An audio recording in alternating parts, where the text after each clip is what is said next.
Good afternoon, everybody, and welcome to the July 6th session of the Bellingham City Council committee meetings. We have several committees this afternoon. The first committee is Public Works and Public Safety. Terry Borneman's the chair. Thank you, Gene. We have 5 items before the committee today. Joining me on the Public Works, Public Safety Committee is Michael Lilliquist and Roxanne Murphy, who is not here yet, but it's time to get started. Our first item before us today is a request for a noise variance by PSE for night work in the 2200 block of James and Iron Street. Ted? Good afternoon. Thank you, Ted Carlson, Public Works Department. Public Works is making this request on behalf of PSE and their contractor, Patelco. Essentially, the work that needs to be done to upgrade the distribution system there requires shutting the power down. Working at night would avoid disrupting power to the commercial establishments there, the businesses. It would be one night only. The work would be done between the hours of 10 p.m. and 7 a.m. Most of the work has been done up to date, so all of the poles that needed to be worked on, all of that work is completed. It simply is just making the switch of the transformers. Should be relatively quiet as far as this type of work goes, nothing that's extremely disruptive. And again, just one night only, and really just to avoid the disruption to the businesses there. So we are requesting a noise variance for PSE to move forward. Okay. Michael?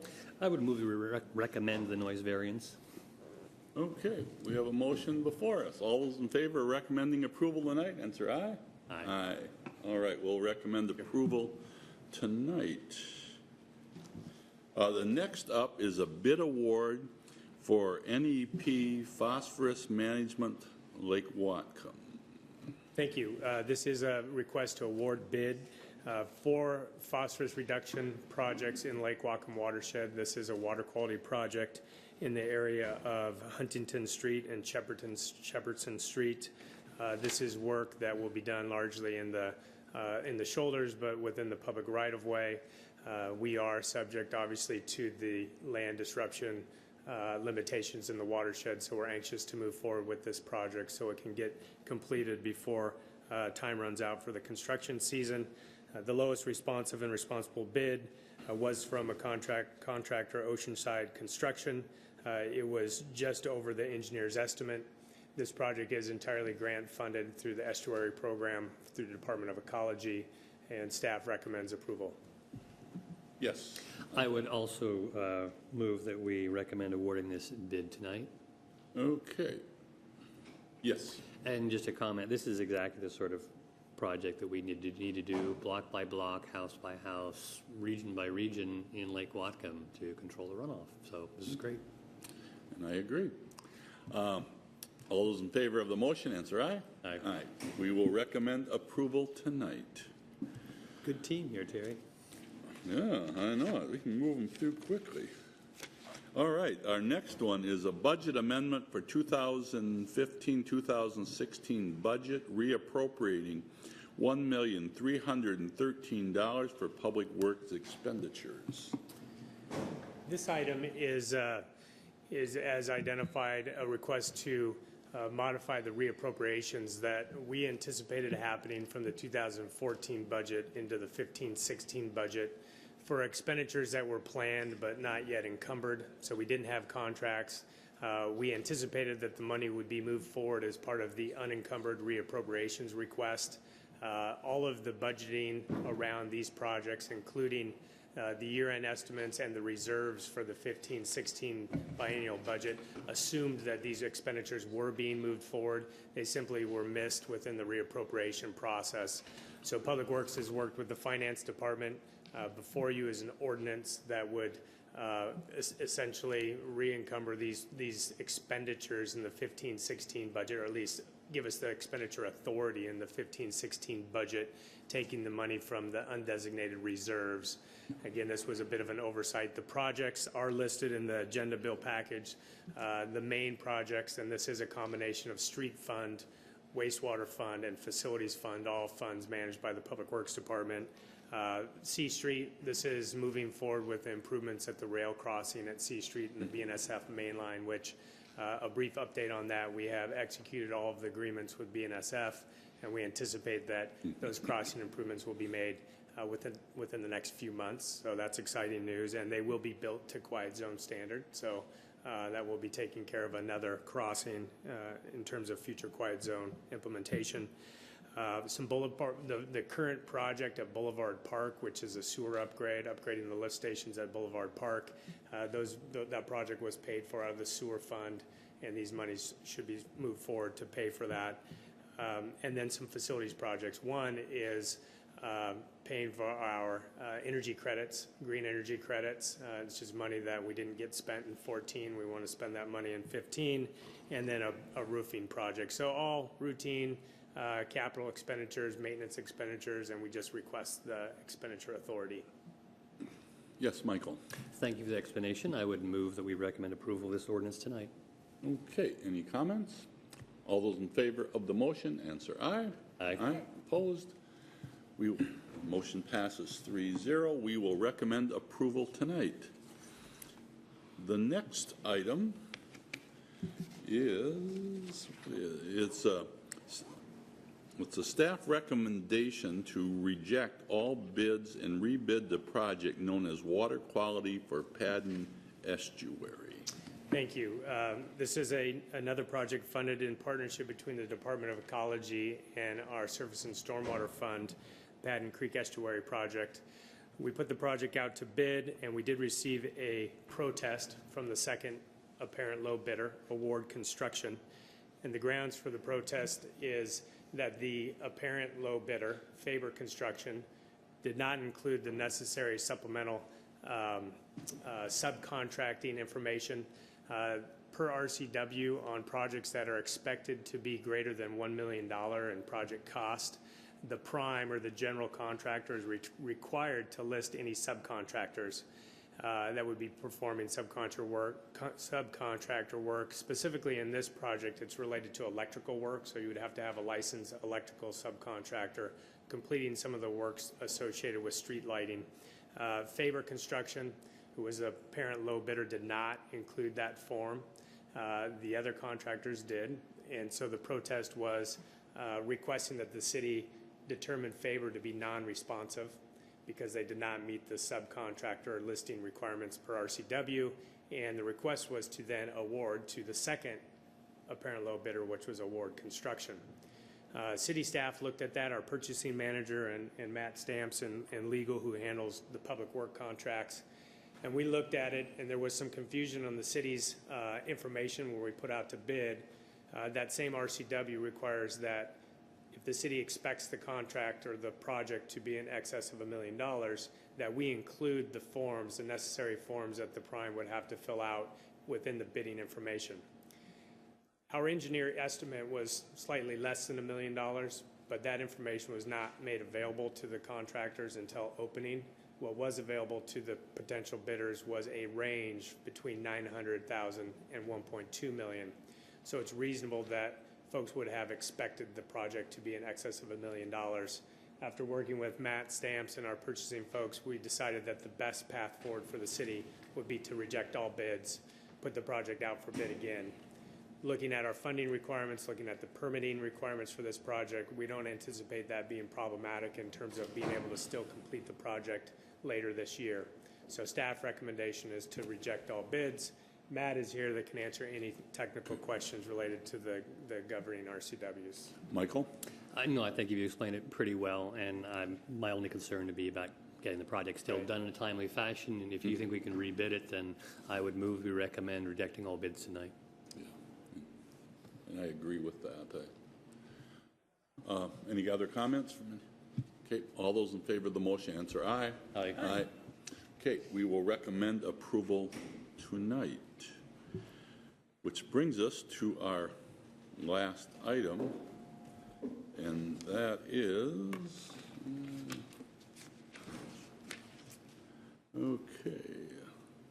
that's relating to transportation network companies. And Good afternoon, Brian Heinrich, Mayor's Office. Just by way of reminder, when we last met on this topic, we talked about the goals from our standpoint were to provide equity among all the for-hire drivers, all those providers, ensure public safety and ease of administration.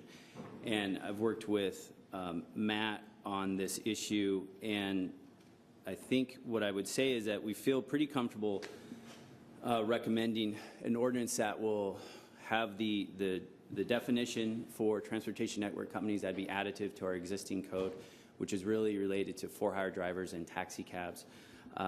We've aligned the recent state law around insurance that happened per RCW. We've aligned that in our ordinance.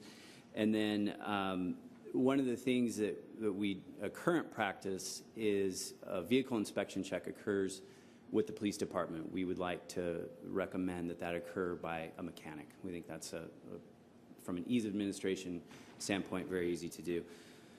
You'll see in the memo, and this really starts on the second page, the one that I suppose it's fair to say we've struggled a little bit on is the background check requirement. And so there's three options you'll see there. The first one is what we call the status quo. That's how, as our code is today. The criminal background check that occurs for a for-hire driver occurs with BPD. There's some other models out there that other municipalities have adopted, and one we've looked at, we're calling option number 2, the Seattle model.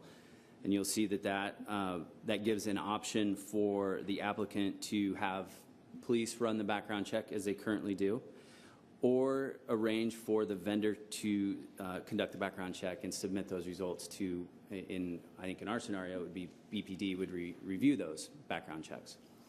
The third model that you'll see in here, the Vancouver, Washington model, they recently adopted a model that allows the for-hire vehicle company, whether that's a transportation network company or a taxi cab, it allows them to attest that their drivers have gone through the background check. And so in that model, what we would retain is the ability to audit those records for compliance, but on the front end, the company would affirm that the background check has been accomplished. So I don't know if, Matt, you have anything you want to add to that, but that's the direction we're looking from council for, is which of those three options would you like us to move forward with? Roxanne, and then Michael. Well, I would love to help us support the Vancouver model, and I'll give you my rationale for why I'm more interested in that. I think we need to get out of the business of providing inspections for private organizations, because I think they have the most at stake for ensuring that their drivers are safe and absolutely compliant. And this could free up time for our Bellingham Police Department to do actual police-related activity that is more in line with what we need to do to reduce crime in our communities. And the thing that I want to make clear is that we're not completely relinquishing our rights in this. We still have the ability to set the qualifications that we want to have met in terms of the kinds of companies that the organizations would use, and then in the type of inspections that the vehicles would get in a 15-point inspection or whatever the council might wish. And I just also feel like that the organizations would do a background check in and of themselves, so any work that we would do would be a duplication. So I hope we'll please strongly consider the Vancouver model. Michael? Well, I want to start by saying that I appreciate that staff has modified the rest of the regulations in a way I think was in line with the council's wishes. All we want to do is modernize and update our regulations, not do any special customizing to suit any particular business model or any particular business. It fits old-style companies and new-style companies by regulating the drivers and cars and making sure they're safe and insured. So all the rest of it, I really want to praise that. I actually prefer the Seattle model because I think that relying too heavily on self-regulation, especially in this area, has been very problematic in other communities. There have been some rather scary slips in the background checks. Whereas the Seattle model, I think, is a really nice in-between. It doesn't force the private companies to use our police department, but it does allow us to have our police, who are the best people we have for understanding criminal background checks, take a look at the criminal background check. There aren't that many drivers. This is not a big workload. So personally, I would support the Seattle model. Jack, you had a question? Yeah. Is there currently a cost for doing a BPD criminal check? Yes. The, I don't want to speak out of turn, Matt. There is. I believe the current background check fee is $35. Last time we came, I'm reading from the memo that was included in the packet when this came forward a month ago or a few weeks ago, and there was a recommendation or a request in there to increase that background check fee to allow BPD to expand the check to include a statewide check. Right now, as I understand it, the check is only city and county records. So there was a request to increase that fee. I don't have the amount of the increase, but it would be a cost recovery request. And how long does one take to do a check, approximately? Yeah, that's a good question. I honestly don't know. I think they happen pretty quickly. But I don't want to. I can find out, and this evening we'll come back with how long that background check takes. Okay. Roxanne? Oh, Matt, did you have something? One thing I was just going to add that might help, just some information to help frame the discussion, is that on option 3, one thing to keep in mind, so option 3 is the Vancouver model. It would be more pervasive of a change to the code. Currently, the code requires the driver themselves to obtain a driver's license, a taxi or for-hire vehicle driver's license. And then the owner of the vehicle has to obtain a for-hire or taxi vehicle license. There is no overarching umbrella, a taxi license that the company itself gets. And so to go to the Vancouver model, as I understand it, they have the taxi company obtain the license and make a representation as to its vehicles and its drivers, where the drivers and the vehicles themselves aren't licensed. So it would be a bit of a wholesale revision to the code to do that. Okay. Yes. I just wanted to say that I'm probably going to support the Vancouver model, partly because it feels as though we're just adding extra steps, and this would be less redundancy. It seems as though they already do all of these measures so far to get their drivers up to speed, and they seem very interested in making sure that their drivers are the right people and the cars are safe. So I think that we should eliminate a step, and that seems to be most efficient. So that's where I'm supporting. Roxanne? One other thing that I think that's interesting to consider is, as technology has massively improved these transportation networks, is after every single ride, anybody who is a rider is asked for direct feedback. So that could be feedback about a crack in a mirror, or they didn't feel safe with their driver, or anything in between. And so I think that the organization is best suited to readily address these things. Jack? One last question. For the existing taxi cab and for-hire drivers, if there is a change in this for new companies coming in, will it also then apply for those people then too?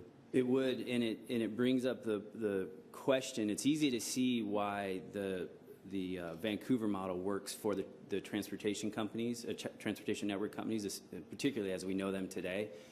The question that we have from a staff perspective is, if you're a sole proprietor of a for-hire service, you're in essence affirming that you also have passed a background check, and so there's a little bit of a question there in terms of that we have from going back to our original goals of ensuring public safety. Does that go far enough? And I think I would also add that. Just remember, if option 3 is the direction we're given, there's an audit function that the city will have to perform. And I think it's uncertain, or at least unclear, as to what type of an administrative burden that will be. Okay. Any other comments? Was there any motions attached to these preferences at this point? Michael? It's going to be a mixed recommendation, I'm sure, but I'm going to move we recommend the Seattle model tonight to the rest of the council. Okay. Any other comments? All those in favor of recommending the Seattle model, answer aye. Aye. Opposed? No. No.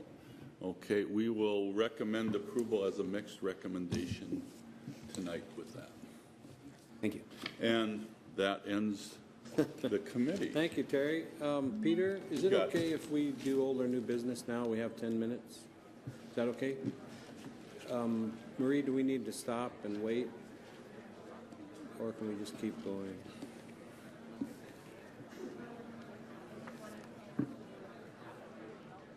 Okay, we'll wait.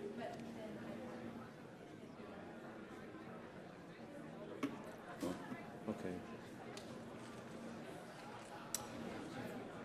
Yeah, let's go ahead. Let's go ahead and we'll open up older new business. Dan, you wanted to talk about the, go ahead.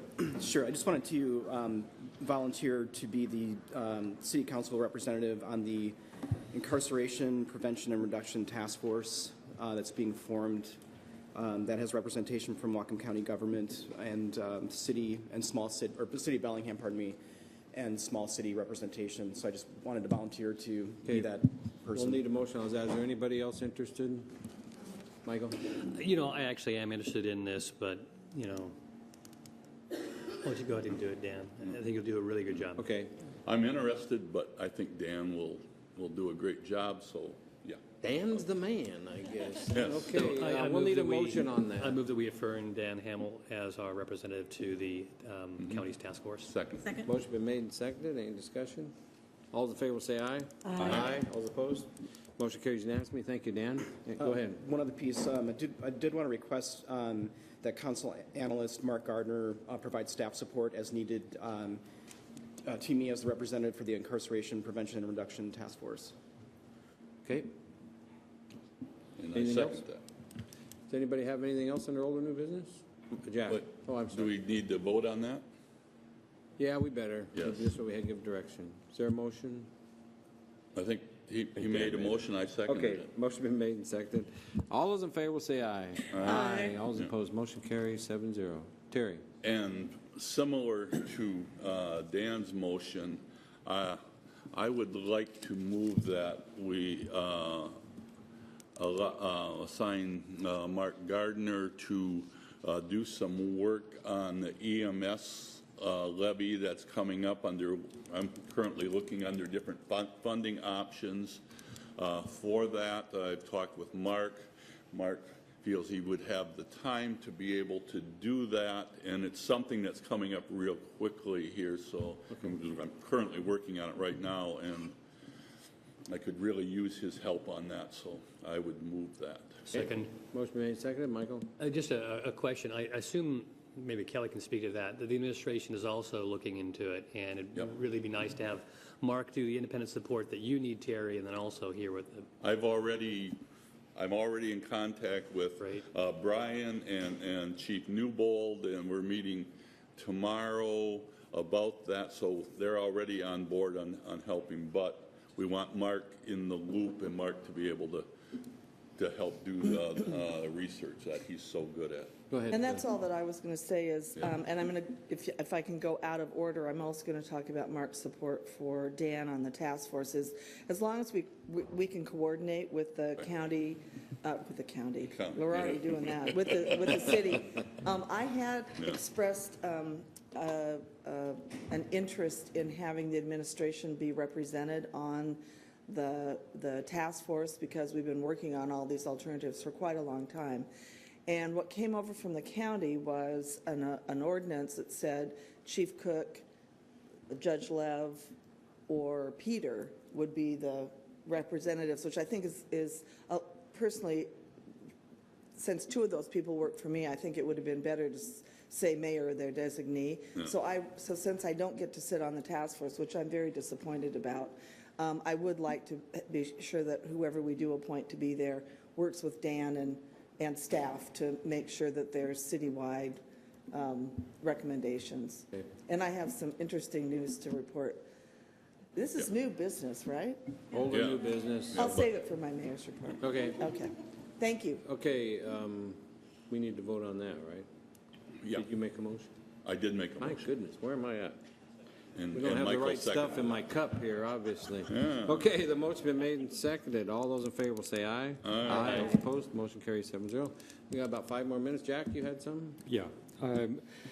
At our council retreat, which was, about a month and a half, 2 months ago, we spent a bit of time talking about greenways, and I wanted to get the council's concurrence that maybe at our next meeting on July 27th that we would have a report from the citizen group that's working for greenways to come back to us and provide us specifically with information about when the best timing would be for greenways levy.